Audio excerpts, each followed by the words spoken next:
Good morning दोस्तों। आज हम नंबर सिस्टम का नया टॉपिक लेकर के आए हैं जो है आपका सक्सेसिव डिवीजन। सक्सेसिव डिवीजन में आपका क्वेश्चन किस तरह का आता है वो हम आपको एक्सप्लेन करने के लिए जा रहे हैं। अक्सर बच्चा क्या करते हैं तो सक्सेसिव डिवीजन और रिस्पेक्टिवली को एक ही समझ लेता है। सक्सेसिव का हिंदी होता है क्रमागत और रिस्पेक्टिवली का हिंदी होता है क्रमशः। इस दोनों शब्द में अंतर है, तो सवाल में किस तरह अंतर है वो आपको हम एक्सप्लेन करने के लिए जा रहे हैं। आप लोग अंत तक बने रहेंगे। तो आते हैं हम क्वेश्चन के तर्ज पे आपको हम समझा रहे हैं। तो क्वेश्चन है आपका, यदि 192 में 5, 4 और 3 से क्रमशः दैट मीन्स रिस्पेक्टिवली भाग दिया जाए तो शेषफल क्या प्राप्त होगा। किसमें भाग देते हैं आप? 192 में। तो 192 में जो है ना आप 5 से भी भाग देंगे और 192 में जो है ना आप किससे भाग देंगे? 4 से भी देंगे और यहां पे 192 में आप 3 से भी भाग देंगे। यानी कि तीनों स्थिति में जो है आप 192 में ही भाग देंगे। ये क्रमशः का केस में है, क्रमागत का केस अभी नहीं बता रहे हैं। इसके बाद हम क्रमागत का केस बताएंगे जो आपका परीक्षा में हमेशा क्रमागत के केस रहता है, लेकिन आप दोनों में अंतर समझ लीजिए। तो 5 से यदि भाग दिए हम तो 5 तिया 15 शेष 4, ये 2 कट जाएगा, 15 40। कितना शेष हुआ लास्ट में आपका? 2। फिर इस 4 से भाग देते हैं तो 4 चौका 16, 9 से 6 गया 3, 2, 4 8 32, शेष आपका 0। 3 से भाग देते हैं, 3 छक 18, 1 2 3 चौका 12, शेष 0। तो कह रहा है शेषफल क्या प्राप्त होगा, क्वेश्चन में है आपका। तो शेषफल आपका ये 2 होगा, 0 होगा और ये 0 होगा। यदि आपका क्रमशः का केस दिया हुआ है तब तो तीनों से जो है ना बारी बारी से 192 में ही भाग करेंगे। क्लियर? यदि आपका यहीं पे सक्सेसिव डिवीजन रहेगा तो कैसे होगा वो हम क्लियर करने के लिए जा रहे हैं। तो आते हैं नेक्स्ट क्वेश्चन। यहीं पर आपका नेक्स्ट क्वेश्चन है आपका क्रमागत के केस में। उसी क्वेश्चन को हम आपको बना रहे हैं। यदि 192 में 5, 4 और 3 से क्रमागत भाग दिया जाए, यहां पे क्रमागत का केस है, पहले था क्रमशः का केस, अभी क्रमागत का केस है, तो शेषफल क्या प्राप्त होगा। तो क्या करेंगे? सबसे पहले 5 से जो है ना, ये जो है ना 5 से विभाजित करेंगे 192 में। तो 5 तिया 15, ये 4 2 15 40, शेष क्या हुआ? 2। अब इसका जो भागफल बचा आपका, भागफल हुआ, अब इसी भागफल में अगली संख्या 4 से भाग देंगे। क्लियर? क्रमशः का केस में 192 में ही भाग दिया करते थे, 4 से भी और 3 से भी। लेकिन क्रमागत के केस में जो है ना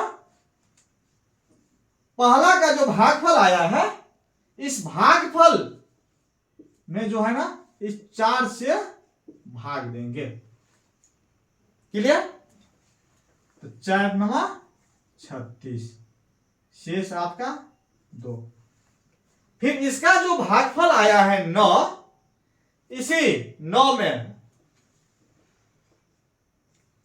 हम इस 3 से भाग देंगे, 3 तिया 9, शेष 0। तो आपका जो है ना यह आंसर जो आया इसका शेषफल क्या होगा। तो शेषफल आपका 2 आया, फिर ये 2 आया और ये 0 आया। क्रमागत का केस इसी तरह होता है, यानी कि पहले बार संख्या में भाग देंगे, उसके बाद जो है ना जो भाजक है उससे इसके भागफल में भाग देंगे, फिर इसका जो भागफल आएगा तो इसके भागफल में फिर नेक्स्ट भाजक से भाग देंगे। क्लियर? तो आपका आंसर आया 2 2 और 0। तो क्वेश्चन आपका भिन्न प्रकार का होता है। इसको आप अदर तरीका से भी बना सकते हैं। कैसे? तो 192 में हम भाग देंगे, किससे देंगे? तो 192 में पहले 5 से देंगे, यहां पे हम शेष लिख देंगे। स्पष्ट हो रहा है ना? यहां पे शेष लिखते हुए जाएंगे। तो 5 से भाग देंगे तो भागफल क्या होगा? देखिए 5 तिया 15, 4 पर 2 = 40, शेष आपका क्या बच जाएगा? 2। फिर इसी भागफल में 4 से भाग देंगे, 4 9, यहां पर 9 नहीं, यहां पे 4 9 36, शेष क्या बच जाएगा आपका? 9 से भाग दिए 38 में तो 4 9 36, शेष 2। फिर इसी 9 में भाग देंगे 3 से, 3 तिया 9, शेष 0। यही शेष आपका हुआ 2 2 और 0। क्लियर? क्या हुआ आपका? 2 2 और 0। यही आपका, आप इस तरह बनाइएगा। ये आपको हम समझाए हैं। कोई दिक्कत? क्लियर है ना? तो नेक्स्ट क्वेश्चन चलते हैं हम। यदि किसी संख्या में 4 3 तथा 2 से क्रमागत भाग दें तो शेषफल क्रमशः 3 2 एवं 1 प्राप्त होता है।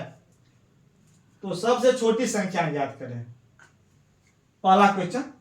दूसरा क्वेश्चन है आपका अंतिम भागफल 2 हो तो संख्या ज्ञात करें। तो आप परीक्षा में कैसे बनाएंगे वो पहले हम क्लियर कर देते हैं, उसके बाद उसको और हम डिस्क्राइब करेंगे ये कैसे होता है। इसको आप लोग अंत तक बने रहेंगे। आइए, तो क्या क्या भाजक है आपका? 4 3 2। तो भाजक आपका है पहला क्वेश्चन का 4 3 2। शेषफल क्या क्या है आपका? 3 2 1, 3 2 1। 4 से भागा देंगे तो शेष 3, 3 से देंगे तो 2 और 2 से देंगे तो 1। कह रहा है सबसे छोटी संख्या ज्ञात करें। तो अंतिम भागफल आप 1 लेंगे, जो आप शेष के सामने में 1 यहां पर डालिएगा, ये अंतिम भागफल होगा। क्लियर? यदि डायरेक्ट कह देता आपको संख्या ज्ञात करें तो आप तय नहीं कर सकते हैं, दैट मीन्स अपरिभाषित होगा, क्योंकि अंतिम भागफल कुछ भी हो सकता है। लेकिन यहां पे क्लियर है सबसे छोटी संख्या, तो अंतिम भागफल 1। अब हम क्या करेंगे? नीचे वाले को जो है ना ऊपर वाले के साथ कॉम्बिनेशन बनाएंगे। ऊपर वाले से नीचे, फिर ऊपर, फिर नीचे, फिर ऊपर, फिर नीचे। तिरछा का मतलब गुना, देख रहे हैं ना? तिरछा मतलब गुना। और सीधा, देख रहे हैं ना? सीधा मतलब प्लस, सीधा प्लस का चिन्ह होता है। क्लियर? तो यहां पर जो है ना तिरछा आया है, फिर तो गुना, फिर सीधा तो प्लस, फिर तिरछा तो गुना, फिर सीधा तो प्लस। तो कैसे गुना करेंगे? 1 दूना 2, 2 1 3, 3 तिया 9, 2 11, 11 चौका 44, 3 47। इसका आंसर हो जाएगा आपका 47, 47 वाला का आंसर। क्लियर? दूसरा का आंसर आपका होगा क्या? तो अंतिम भागफल 2 लेने के लिए कह रहा है, तो इस 1 के जगह पर जो है ना हम 2 दे देंगे बंधो। कोई दिक्कत? 2 यदि दे दिए तो फिर तिरछा आइए, 2 दूना 4, 4 और 1 5, 5 तिया 15, 15 2 17, 17 चौका 68, 68 और 3 71। तो ये आपका 71 जो होगा दूसरा का आंसर हुआ। ये 47 जो हुआ ये पहला का आंसर हुआ। क्लियर है? इस तरह का आपका क्वेश्चन रहेगा। तो कहिएगा सर डिटेल इसको किया जाए, तो डिटेल हम कर रहे हैं, देखिए। तो चलिए इसको एक्सप्लेन कर रहे हैं हम। पहले आप 4 से भाग दिए हैं कौन सी संख्या x में, तो आपका भागफल y आया होगा और शेष क्या आया है 3। कोई दिक्कत? फिर इसी भागफल में आप किससे भाग दिए होंगे? इस 3 से, तो शेष आया होगा आपका 2 और भागफल आपका z। इसी z में किससे भाग दिए हैं आप? 2 से, शेष क्या आया? 1। कह रहा है आपका अंतिम भागफल 1 होना चाहिए। दैट मीन्स क्यों? तो सबसे छोटी संख्या ज्ञात करें, इसलिए अंतिम भागफल 1 लेना होगा।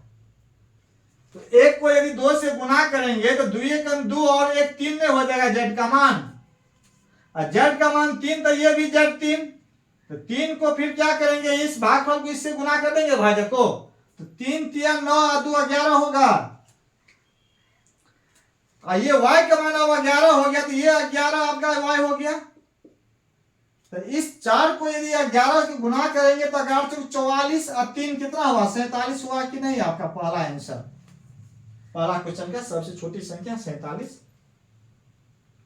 ये डिटेल कर लेंगे, कोई दिक्कत? यदि इसी क्वेश्चन को कह दिया है आपको अंतिम भागफल 2, तो यहां पर हम 2 ले लेंगे अंतिम भागफल। कोई दिक्कत बंधु? नहीं ना? चलिए, तो अंतिम भागफल आपका 2 लेने पर कैसे हम क्रिया करेंगे, सो हम करने के लिए जा रहे हैं। 2 को यदि इस 2 से गुना करेंगे, 2 2 4 आए 5, z का मान 5 आया, तो इस 5 को भी 3 से गुना करेंगे तो 5 किया 15 और 2 17 आया। और फिर आपका y का मान यदि 17 आया, तो 17 को इस 4 से गुना करेंगे तो 17 चौका 68 और 3 कितना आएगा? 68 और 3 71। इस सेकेंड का आंसर हुआ। कोई दिक्कत नहीं ना? तो आप इस क्वेश्चन को जो है ना आसान से सॉल्व कर सकते हैं। यदि अंतिम भागफल का चर्चा दिया हुआ नहीं तो यहां पर रखिएगा, उसको शॉर्ट मेथड से पहले बताए थे। इस पर आपको भिन्न प्रकार के क्वेश्चन है, वो आपको नेक्स्ट क्लास में हम डालेंगे। तब तक के लिए आपको इतना ही रहने देते हैं। आप लोग इसको जो है ना वीडियो को लास्ट तक देखते रहेंगे ताकि किसी तरह का समस्या ना हो। तब तक के लिए धन्यवाद। आपको हम एक बात बताना चाहते हैं कि आप लोग जो है ना छोटा छोटा वीडियो देखना पसंद करते हैं, इसलिए जो है ना हम छोटा छोटा चीज जो है ना 1-2 क्वेश्चन देते हैं। यदि आप लोग डिटेल में चाहते हैं और सब पढ़ाया और पढ़ावे, तो हम जो है ना एक वीडियो में जो है ना बहुत सा क्वेश्चन को समझेंगे। आप लोगों को समय देना होगा। जय हिंद, जय भारत।